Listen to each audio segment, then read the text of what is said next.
Custard the dragon की कहानी का सारांश। फ्रेडरिक ओर्डन नैश एक अमेरिकी कवि थे जो अपनी हल्की फुल्की कविताओं के लिए प्रसिद्ध थे। उन्हें हास्य कविता के निर्माता के रूप में जाना जाता था।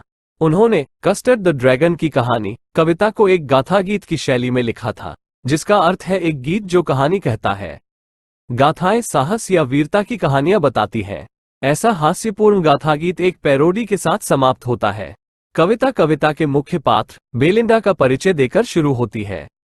बेलिंडा अपने 4 पालतू जानवरों, एक काली बिल्ली का बच्चा, एक धूसर चूहा, एक पीला कुत्ता, एक छोटा ड्रैगन और एक लाल गाड़ी के साथ एक छोटे से सफेद घर में रहती थी। काली बिल्ली के बच्चे का नाम इंक, धूसर चूहे का नाम ब्लिंक और पीले कुत्ते का नाम सरसों था। लेकिन ड्रैगन एक काय था और बेलिंडा उसे कस्टर्ड कहती थी। कस्टर्ड ड्रैगन के बड़े नुकीले दांत थे, उसके ऊपर की तरफ स्पाइक्स और नीचे तराजू थे। उसका मुंह चिमनी जैसा था और उसकी नाक चिमनी जैसी थी।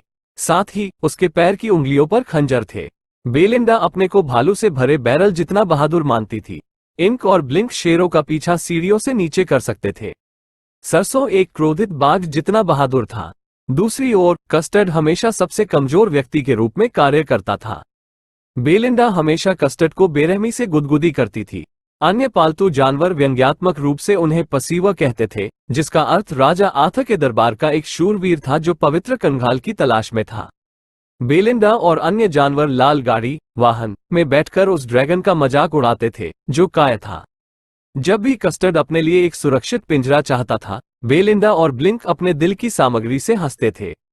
यही नहीं, इंक और सरसों ने उससे पूछा कि वह कितना बूढ़ा है कि वो हर छोटी चीज से डरता था। एक दिन बेलिंडा और उसके पालतू जानवरों को एक भयानक शोर से जगाया गया। वे सभी एक ही समय में भयभीत थे। जब उन्होंने देखा कि एक समुद्री डाकू खिड़की से चढ़ रहा है, तो इंक और बेलिंडा दोनों ने एक भान उठाए। समुद्री डाकू के दोनों हाथों में बंदूकें और दांतों के बीच एक चाकू था। उसकी काली दाढ़ी थी और उसके पैरों में से एक लकड़ी का बना था। लुटेरा को देखकर बेलिंडा मदद के लिए रोने लगी। सरसों डर गया और बहुत तेज आवाज करके भाग गया।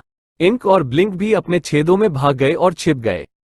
समुद्री डाकू ने कस्टर्ड पर 2 गोलियां चलाईं, लेकिन उनका उस पर कोई असर नहीं हुआ। केवल कस्टर्ड ने ही समुद्री डाकू से लड़ाई की और उसे एक ही बार में खा लिया। बेलिंडा ने कस्टर्ड को गले लगा लिया और सरसों ने उसे चाटा। जैसे ही ड्रैगन ने समुद्री डाकू को खा लिया, इंक और ब्लिंक खुशी से उसके चारों ओर नाचने लगे।